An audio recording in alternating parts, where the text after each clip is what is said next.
Excellent. So we've been through the 5 stretches, 2 for the front right, 3 for the back left, and then we need to repeat repeat in reverse. So 2 for the front left, 3 for the back right. Pay attention to how tight the front right is compared to the front left. And this is where you'll find the muscle imbalances, okay? I've met some incredibly tight people over my time, but as long as they're tight, front left, back left, then they still have an equal pull on their tent pole. They're not leaning any particular way, which is then going to create pain. So obviously being flexible and mobile and supple is the ultimate goal for anyone. But as long as you're tight on all 4, or equal tensions, I should say, equal tension on all 4 sides of that tent post, then that's when you have the least amount of pain.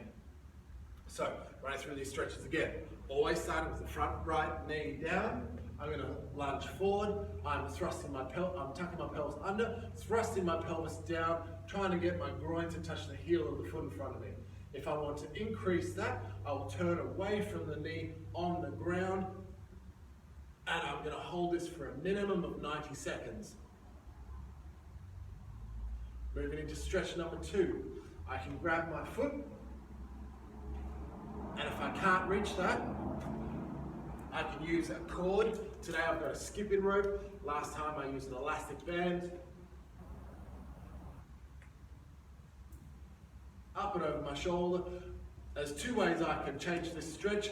Pull my heel to my bum, then thrust forward, or I pull my, I'll say that again. There's 2 ways I can change this stretch. One is by focusing more on the hip thrust. The other is by focusing more on the foot pull. And I will change the focus of that stretch in my quad, in my hip flexor, depending on how I change that. I still want to rotate the pelvis under, same as stretch number 1. So stretch 2 is really an extension of stretch number 1. Stretch number 3, I'm going to take my left elbow down to my left ankle. I haven't moved my foot, it stays there. If anything, I'll take it out a little bit further. Take my left elbow to my ankle, I'm going to hold it, feel that stretch underneath here. Stretch number 4, throw this arm over, put my nipple on my thigh, drag that knee back into the ground, so I'm pulling back this way. Gives me a much better stretch through the belly of my hamstring, rather than those people who like to come up this way, they're going to feel it all the way down the back of their leg. I specifically want to hit the hamstring.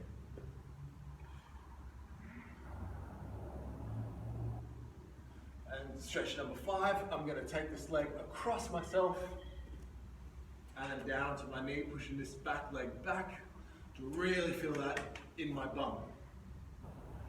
Alright, so let's assume I've done that 90 seconds on per stretch on each of those, paying attention to how uncomfortable or how flexible they are. I then come into the other side. Left knee down, right leg out in front, thrusting the hips forward, keeping the chest upright, tucking the pelvis under, drive my hips down, the heel in front of me. If I want to increase that, I turn away from the knee on the ground, but keep in mind, we're aiming for symmetry, balance between the 2 sides. So if I right knee down, this is tight, left knee down, it doesn't hurt at all, so I'll increase the stretch. All you're doing is increasing that muscle imbalance.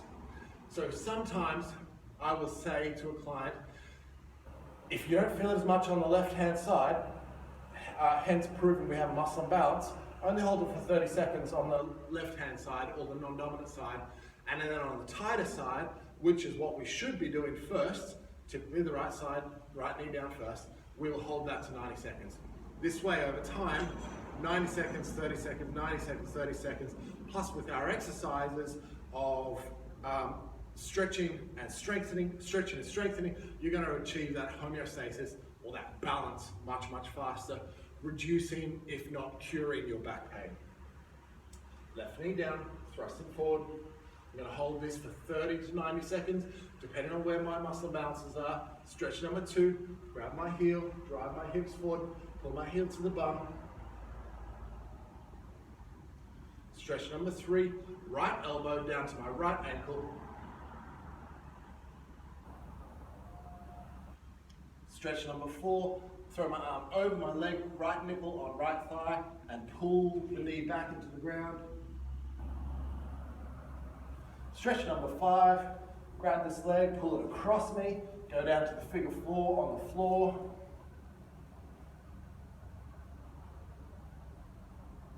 Feel that in my right bum cheek. All right, so that's 5 stretches for both sides, 10 stretches.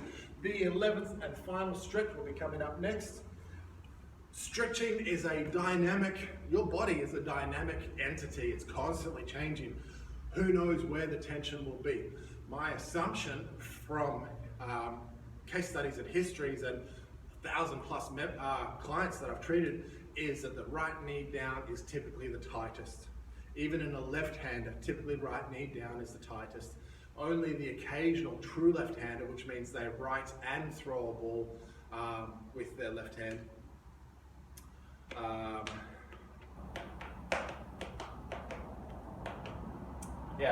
Only on the occasional time have I found a true lefty will be tight on the left knee down.